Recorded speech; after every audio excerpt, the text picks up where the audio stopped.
This must be one of the most popular philosophy classes in the world. Every Monday evening, more than 1,000 people turn up here at the so-called People's University to hear its founder, Michel Onfray, lecture on his favourite subject. It's free for anyone who turns up, as long as you're here early enough to grab a seat. He's approachable because he bases it on the works of philosophers. And actually it means we don't have to read all those works, read the whole of these works, because we get the analysis, and then we can go and refer to one or other specific book. I think he's interesting. At college, I wasn't necessarily interested in philosophy, and I heard he was a very accessible philosopher, so I wanted to see what he did.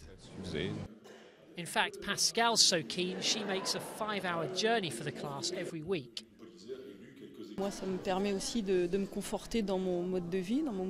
reassures me with my way of life, my way of thinking, because it touches on a hedonism I have inside.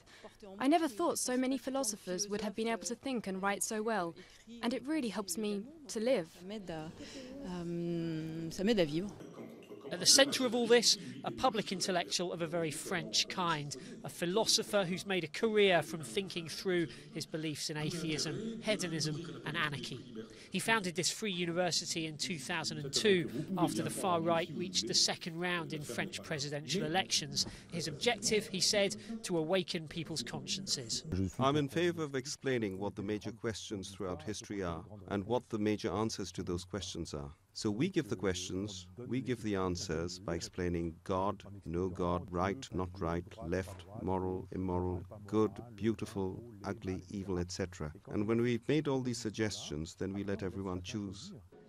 His colleagues run similar classes all year long on architecture, art history, Arab culture and a feast of others. Philosophy might be a neglected subject in some schools, but Onfray's philosophy of education for all still seems to be packing them in.